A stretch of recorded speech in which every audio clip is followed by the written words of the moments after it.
Midwest Yu-Gi-Oh here, and today we have. What's up, y'all? My name's Nick. And what did you do today?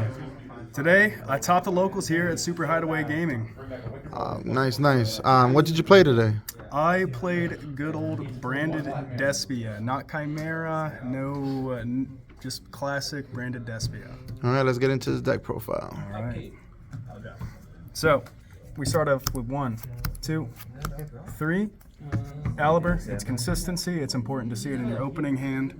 Even when the grind game comes up, having 3 is important.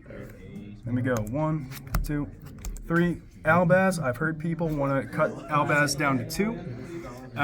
That may work in some scenarios. I think 3, again, is important for grind game. It's also an incredible board breaker if you do open it going second.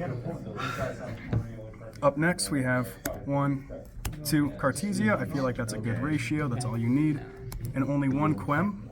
I've thought about bringing Quem up to 2, just because it's also not a terrible normal summon. But in this deck, I've noticed that you can get bricked on your normal summons. So keeping the Aliber at 3 and the Quem at 1 stops you from doing that. Okay. And then just for the Albaz one-offs, we have 1 Tragedy, 1 Shroudion, 1 Mercurier. Feel like that's all you need. I go back and forth on if I want to play Kit or not. Sometimes I think that card is nuts. Sometimes I think that card is useless. Right now I'm not playing it.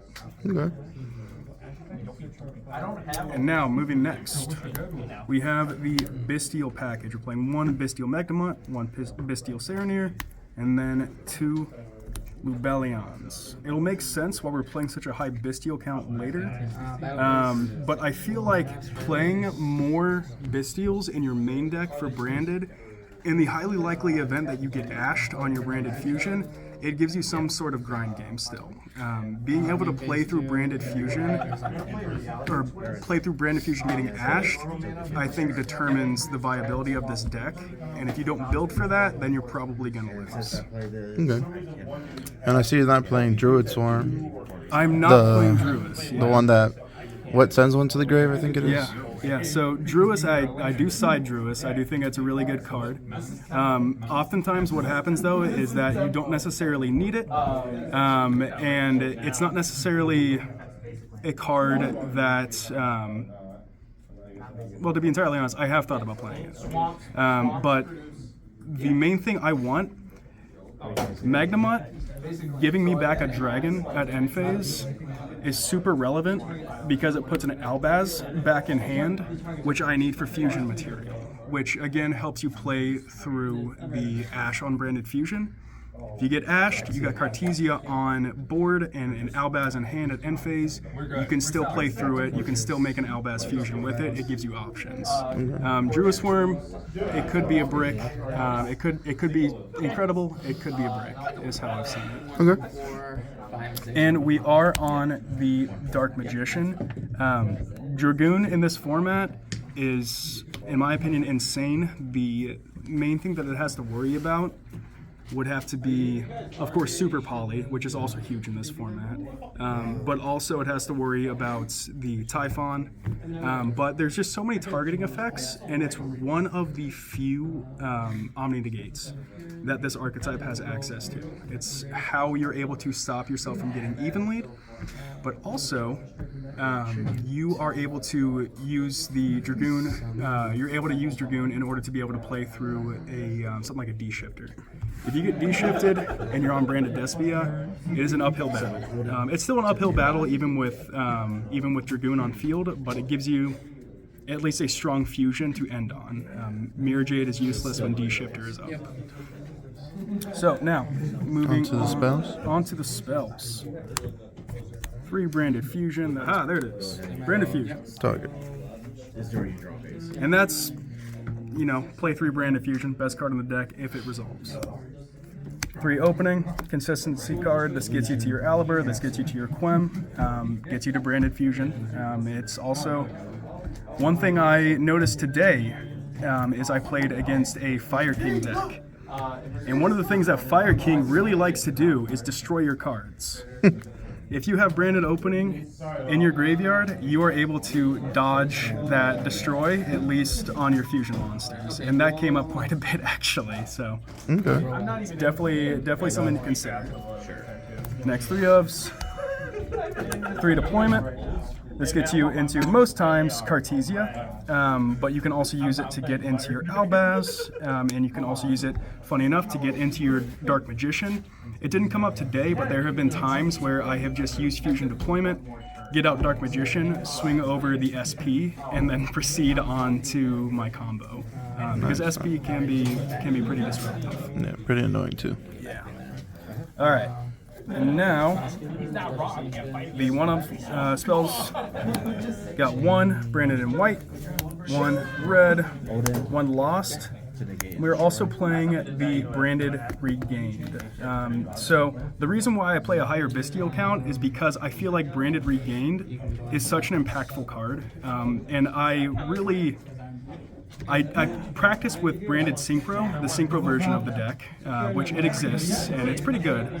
And one of the reasons why that deck is so good is because it has such easy access to branded regain. Having the recursion of something that you banish and it allows you to draw a card. One of the biggest struggles with branded Despia in particular is maintaining hand advantage.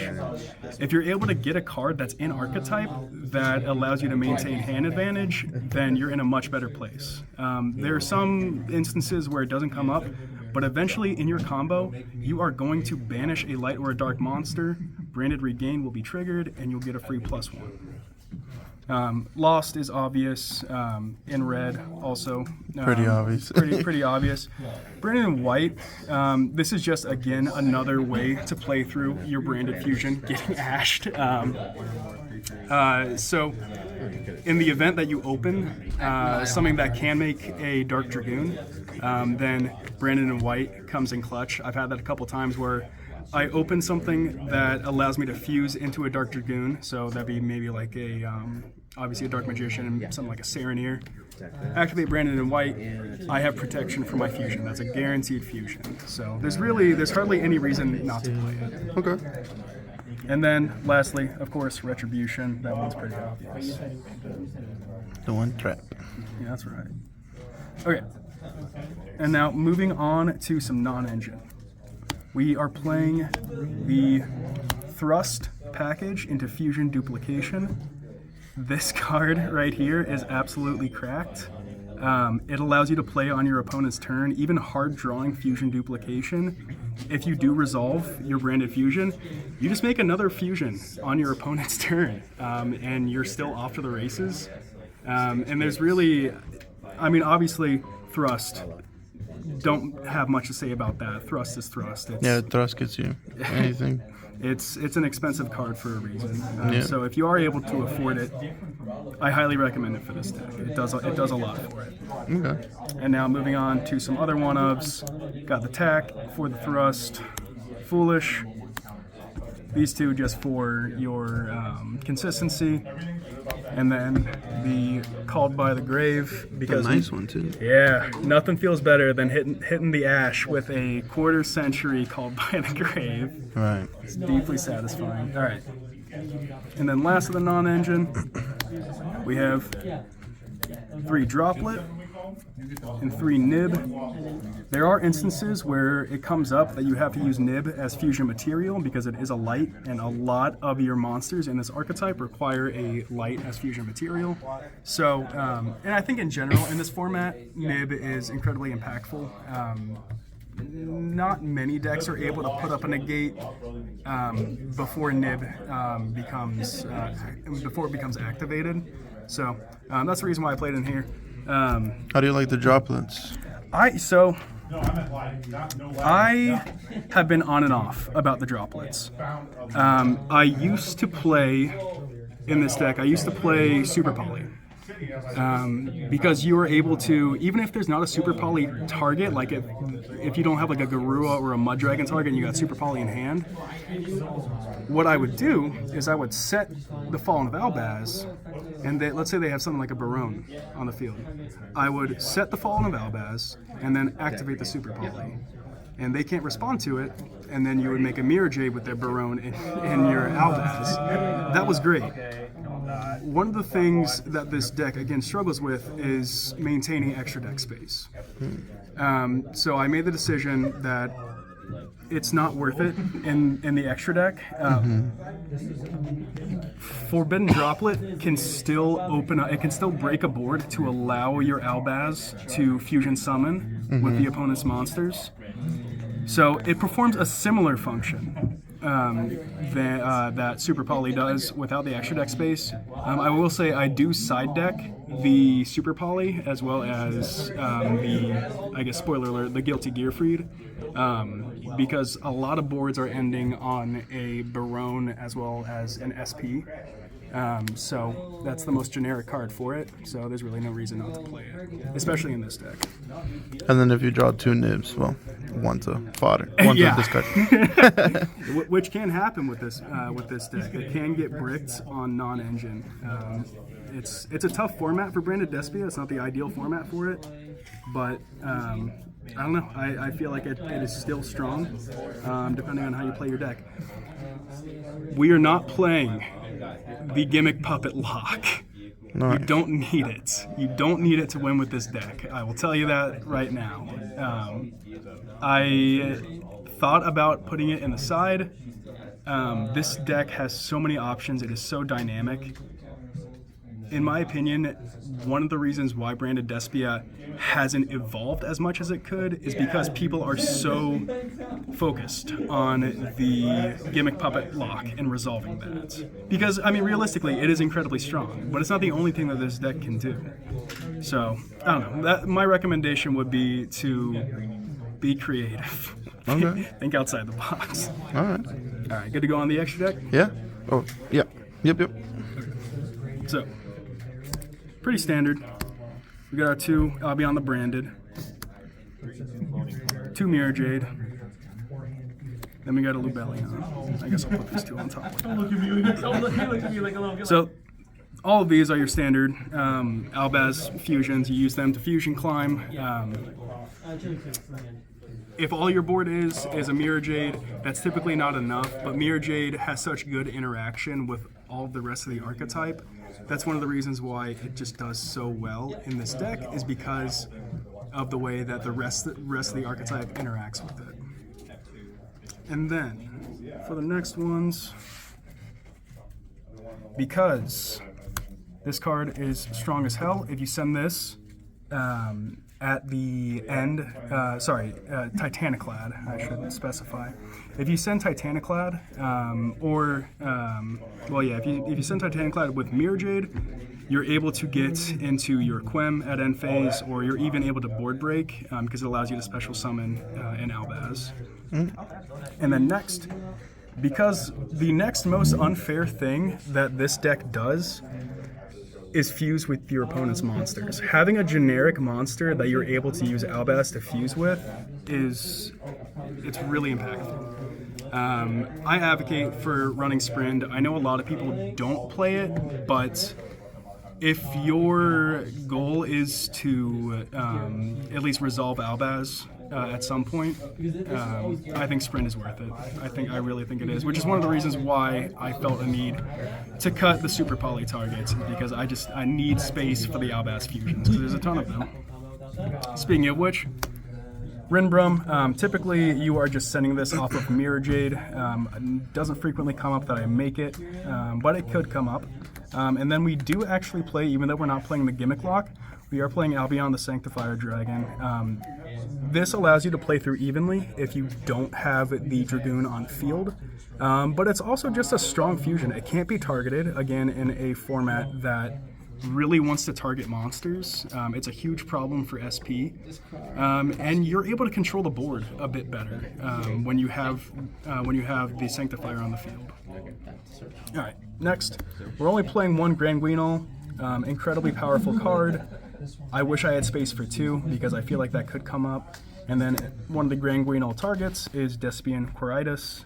I've thought about cutting Quiritis, but again, too many instances come up where I'm like, dang, this card is perfect right now. I really wish I had it. because you're able to just kind of shut down the other opponent's monsters from at least attacking over you.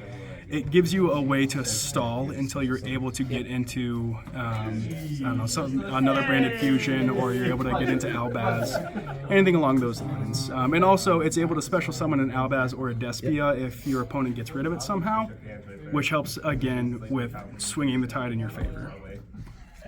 And then, last up, for the fusions, these three boys right here. So, Dragoon, self-explanatory, cannot be targeted, he is a negate, and he's also a pop. So that could come up in time. For better or for worse, Despia has a lot of time options, but there have been instances where Dragoon's pop effect to burn has come up. Predaplant, he's basically an Albaz fusion. I mean, he's part of the family at this point. He's so generic. I play him with or without Super Poly. And then Chimera, that's just a great branded in red target. You can also make him off of branded in white.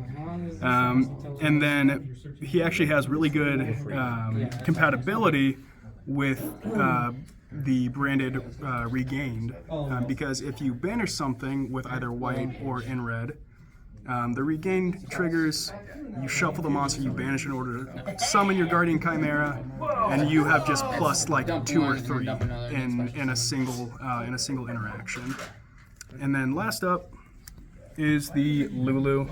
I'm still on the fence about keeping Lulu in. She did not come up during this tournament, but I think having the option of being able to special summon your Cartesia, or your Quem for that matter, at end phase, it just helps so much with having options through branded fusion. So, I don't know. Nothing is set in stone, but I'm pretty happy with this list. Okay. And then last up, side deck. Pretty standard, but again, I'm still figuring it out. 3 Droll. Good card. Pretty good card. 2 Druis. We do play the 2 Druis. And then our other monsters, got the Guilty Gearfried, and then in the event that time does become relevant, we have the Masquerade as an option. Okay. Super Polys, this could be good, even though we don't play the Mud Dragon or the Garura, we still have the Guilty, and also there's still that cheeky combo of setting the Albaz and then just using Super Poly to get your Albaz fusion. Basically. And then some other thrust targets, we have Herald and Harpies. Didn't play any Pearly today, but in the event that Pearly does happen and I need to get rid of a Towers, Herald is going to be super needed. And then Feather Duster is Feather Duster, it does what it does. This is another card that did not come up, but I would hesitate to cut it, is 3 evenly. Because some boards don't end on an Omni Negate, and you're able to just evenly them away, and you're able to outgrind them after that. But that's it. All right. Well, thank you for your deck profile. Do you have any shout-outs? Well, shout out Super Hideaway, and shout out the channel, Midwest. Subscribe. Thank you again. Midwest Yu-Gi-Oh! Out. Please like and subscribe.